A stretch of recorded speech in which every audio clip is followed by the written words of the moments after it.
যশোদা রাখিল নাম জাদু বাছা ধন, যশোদা রাখিল নাম জাদু বাছা ধন। উপানন্দ নাম রাখে সুন্দর গোপাল, উপানন্দ নামে রাখে সুন্দর গোপাল, উপানন্দ নামে রাখে সুন্দর গোপাল। আর ব্রজবালক নাম রাখে ঠাকুর রাখাল, ওরে ব্রজবালক নামে রাখে ঠাকুর রাখাল, ব্রজবালক কৃষ্ণ আমায় আচল হলে তুই দুঃখ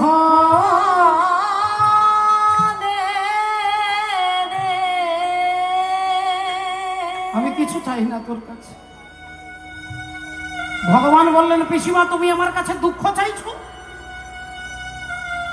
ইতিহাস প্রমাণ আজ পর্যন্ত আমার কাছে দাঁড়িয়ে কেউ দুঃখ চায় না।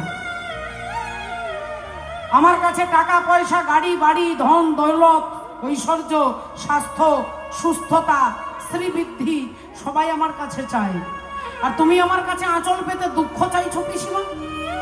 পিসিমা কুন্তী দেবী বললেন বাবা কৃষ্ণ রে, আমি এতক্ষণ পরে বুঝলাম আমাদের জীবনে যতদিন দুঃখ ছিল, আমাদের জীবনে যতদিন দুঃখ ছিল তুই আমাদের পাশে ছিলি। আমাদের জীবনে যতদিন ব্যথা ছিল যন্ত্রণা ছিল তুই আমাদের পাশে ছিলি। আর আজকে আমার ছেলে যুধিষ্ঠির রাজা হয়েছে, আজ আমি রাজমাতা হয়েছি, আজ আমাদের খাওয়া পরার অভাব নেই, তাই আজ এই সুখের দিনে তুমি আমাদের ছেড়ে চলে যাচ্ছ কৃষ্ণ। আজ এই সুখের দিনে তুই আমাদের ছেড়ে চলে যাচ্ছিস, তাই এমন সুখের দরকার নেই যে সুখে কৃষ্ণকে হারা হতে হয়। যে সুখে কৃষ্ণ হারা হতে হয় এমন সুখের আমাদের দরকার নেই। এ কথা যখনই বলেছেন ভগবান পিসিমাকে বুকে জড়িয়ে ধরে বললেন পিসিমা গো, এই তোমাকে ছুঁয়ে আজকে প্রতিজ্ঞা করে বলছি, তুমি ঘরে বাইরে রণে বনে জঙ্গলে যেখানে দাঁড়িয়ে তুমি আমাকে ডাকবে, যখন যেখানে দাঁড়িয়ে তুমি আমাকে স্মরণ করবে, আমি তোমার কাছে এসে দাঁড়াবো। আমি তোমার কাছে এসে দাঁড়াবো, ওই আমি তোমার কাছে এসে দাঁড়াবো।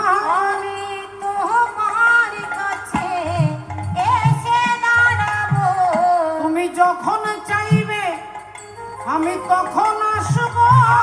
তোমার কাছে এসে দাঁড়াবো, যখন চাইবে তখন আসিব। তোমার কাছে এসে দাঁড়াবো, তুমি যখন চাইবে আমি তখন আসবো। তোমার কাছে এসে দাঁড়াবো, যখন চাইবে তখন আসিব। তাই গৌর প্রেমানন্দে এসে দাঁড়াবো, যখন চাইবে তখন। চোখের কাছে ভগবান কৃষ্ণ দাঁড়ায়ে আছে, গান্ধারী চোখের সামনে ভগবান কৃষ্ণ দাঁড়ায়ে আছে। দেখে গান্ধারীর চোখের কাছে ভগবান কৃষ্ণ দাঁড়ায়ে আছে, গান্ধারীর চোখের কাছে ভগবান কৃষ্ণ দাঁড়ায়ে আছে। নিতাই গৌর সীতানাথ প্রেমানন্দে।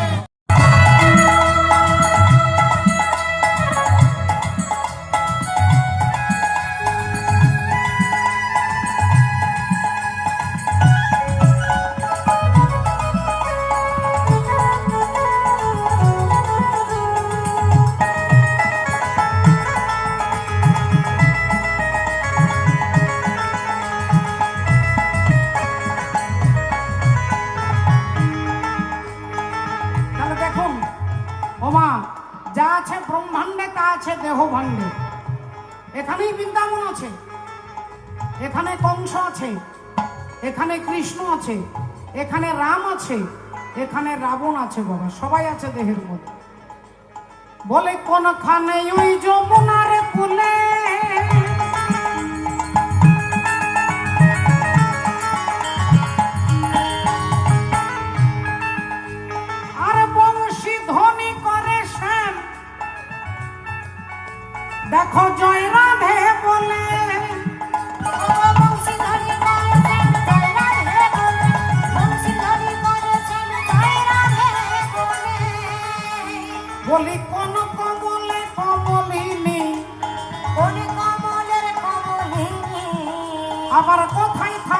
সখী গো। কত কথা শুনবো বলে মনে আকুল, কত কথা শুনবো বলে মনে আকুল।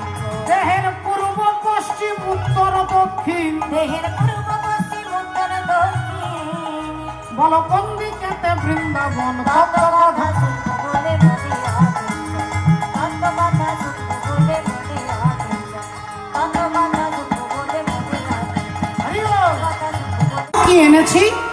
কুন্তী দেবী বললেন, আরে বাবা বললাম দেখবো না দেখবো না দেখবো না, যা এনেছিস 5 জনে মিলে সমান ভাগে ভাগ করে নে। যেই বলেছে অমনি অর্জুন দ্রৌপদীর হাতটা ছেড়ে দিয়ে বললেন, দ্রৌপদী আজ থেকে তুমি একা আমার স্ত্রী নও, আজ থেকে আমাদের 5 ভাইয়ের স্ত্রী হলে তুমি। আজ থেকে তুমি আমাদের 5 ভাইয়ের স্ত্রী, একা আমার স্ত্রী নও। আর যেই এ কথা বলেছে যুধিষ্ঠির দাদা চিৎকার করে বলে উঠলেন, অর্জুন কি বলছিস তুই ভাই, কি বলছিস? একটা নারী কখনো 5 জনের স্ত্রী হতে পারে? অর্জুন বললেন, দাদা কথাটা আমি বলিনি, মা বলেছে যা এনেছিস সমান ভাগে 5 জনে মিলে ভাগ করে নে। যুধিষ্ঠির দাদা বললেন, মা না দেখে না জেনে না বুঝে বলেছে। অর্জুন বললেন, কিন্তু মা তো বলেছে, মা তো বলেছে। তাই দাদা আজ থেকে দ্রৌপদী তোমারও স্ত্রী, ভীমেরও স্ত্রী, আমারও স্ত্রী, নকুল সহদেবেরও স্ত্রী, আমাদের 5 জনের স্ত্রী হবে দ্রৌপদী। অসম্ভব, এটা কোনোদিন হতে পারে না। অর্জুন আর যুধিষ্ঠির মধ্যে তর্ক লেগে গেছে। অর্জুন বলছে মা বলেছে, তাই মায়ের কথার উপরে কারোর কলম চলবে না। আর যুধিষ্ঠির দাদা বলছে মা না দেখে বলেছে, এটা কখনোই হতে পারে না। এই 2 ভাইয়ের মধ্যে তর্ক হচ্ছে, আর মাঝখানে এসে আজকে কে দাঁড়াচ্ছেন? আজকে মাঝখানে এসে দাঁড়ালেন অন্তর্যামী শ্রী গোবিন্দ, অন্তরে জানিয়া, অন্তর্যামী শ্রী গোবিন্দ, অন্তরে জানিয়া, অন্তর্যামী শ্রী গোবিন্দ, অন্তরে জানিয়া। যুধিষ্ঠির সম্মুখেতে দাঁড়ালো আসিয়া, যুধিষ্ঠির সম্মুখেতে দাঁড়ালো আসিয়া, যুধিষ্ঠির সম্মুখেতে দাঁড়ালো আসিয়া। ভগবান এসে দাঁড়িয়েছে। ও যুধিষ্ঠির দাদা কি ব্যাপার, কি হয়েছে গো, এত চিৎকার হচ্ছে কেন? যুধিষ্ঠির দাদা বলছে, কৃষ্ণ তুমি এসে গেছো, আর কোনো সমস্যা নেই, এবার তুমি বিচার করো কৃষ্ণ। অর্জুন বলছে দ্রৌপদী নাকি আমাদের 5 জনের স্ত্রী। ভগবান অর্জুনের দিকে তাকিয়েছে। অর্জুন বলছেন, কৃষ্ণ কথাটা আমি বলিনি, কথাটা বলেছেন আমাদের মা। আর মা বলেছে তোরা যা এনেছিস 5 জনে মিলে ভাগ করে নে, তাই আমি বলেছি দ্রৌপদী আমাদের 5 জনের স্ত্রী হবে। যুধিষ্ঠির বললেন, কৃষ্ণ তুমি এর বিচার করে দাও, তুমি এর বিচার করো, এটা কি অর্জুন ঠিক বলছে? অর্জুন বললেন, আজকে তুমি যা বলবে কৃষ্ণ তাই হবে, তুমি বিচার করো, তুমি বিচার করো। আজকের সিদ্ধান্ত কি দাঁড়াবে? ভগবান চোখ বন্ধ করে নিলেন। চোখটা মুহূর্তের মধ্যে কিছুক্ষণ বন্ধ করে তারপরে এক গাল মিষ্টি হেসে বললেন, অর্জুন তুমি যা বলেছ সেটাই ঠিক, আজ থেকে দ্রৌপদী তোমাদের 5 জনের স্ত্রী হবে। আজ থেকে দ্রৌপদী তোমাদের 5 জনের স্ত্রী হবে। রাধে রাধে। মাননীয় ভক্তমণ্ডলী, ভক্তিবতী মায়েরা, এখন একটু লক্ষ্য করে আপনারা দেখুন। যুধিষ্ঠির বললেন, ঠিক আছে তুমি যখন বলেছো তখন আমাদের 5 জনের স্ত্রী হবে, কিন্তু কি করে সংসার চলবে, কিভাবে মেনটেন করা যাবে? ভগবান বললেন, দ্রৌপদী 1 বছরের জন্য 1 জনের কাছে থাকবে। 1 বছর যুধিষ্ঠির কাছে, 1 বছর ভীম, 1 বছর অর্জুন, এভাবে 1 বছর 1 বছর করে। যদি ভক্ষক হয়, নিয়ম তৈরি করেছি আমরা, আর আমরাই যদি নিয়ম পালন না করি তাহলে সাধারণ জনগণ কি করবে? তাই দাদা তুমি দুঃখ করো না, 12 বছর হয়ে গেলে আবার আমি তোমাদের কাছে ফিরে আসব। এই বলে অর্জুন আজকে চলে যাচ্ছেন। ওগো চলিতে চলিতে পথে, আজি চলে যায়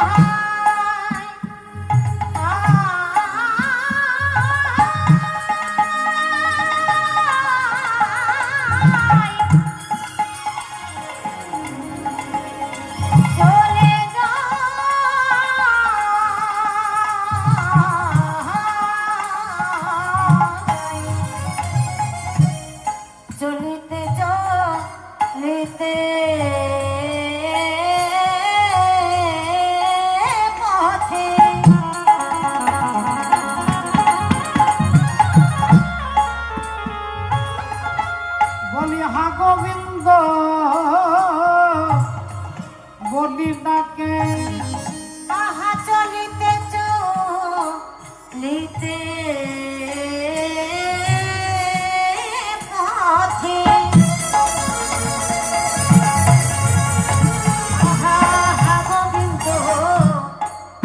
ডাকে।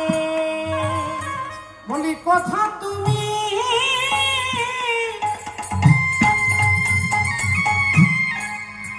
ভগদিনের দয়াল হরি হে। এ কথা তুমি দিনের দয়াল হরি, ওগো কথা তুমি এ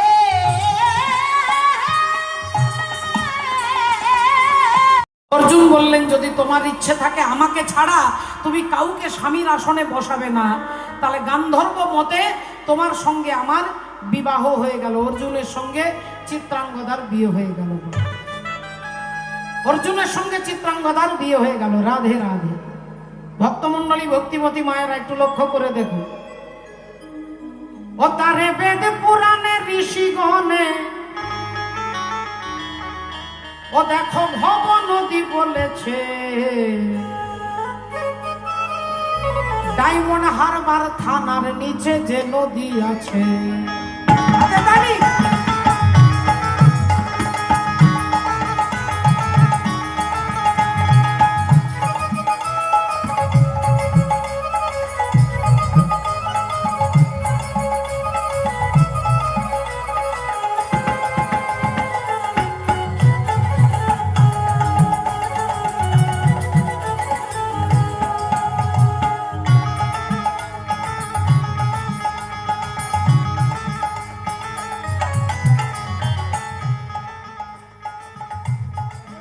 ও তারে বেদ পুরাণে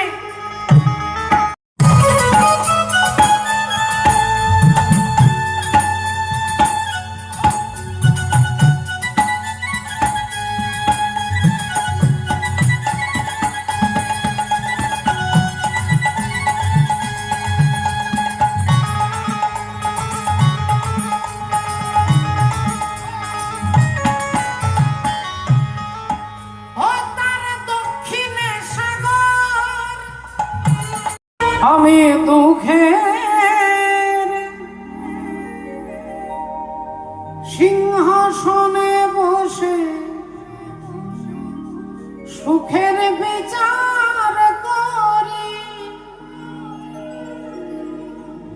আমি ভাবের ঘরে অভাবটাকে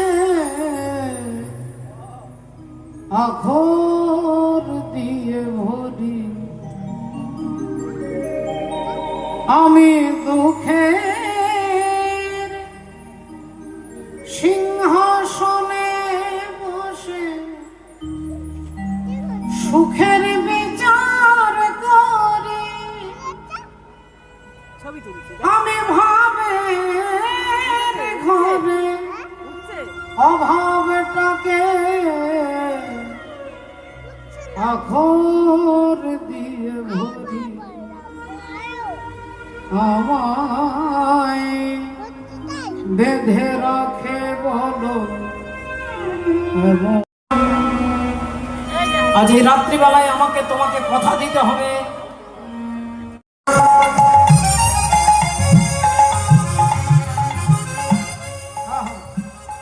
ধরিয়া রেখেছে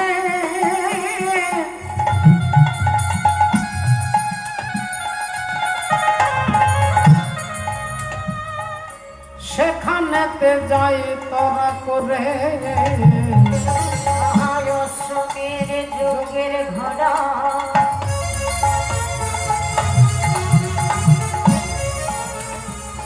ধরিয়া রেখেছে, সেখানে যাই তোরা কোন। অর্জুন চলো চলো মণিপুরে, চলো চলো মণিপুরে, চলো চলো মণিপুর। করবার জন্য ভগবানের নাম হচ্ছে দর্পহারী মধুসূদন। তিনি জগতে কারোর দর্প রাখে না, কারোর রাখে না।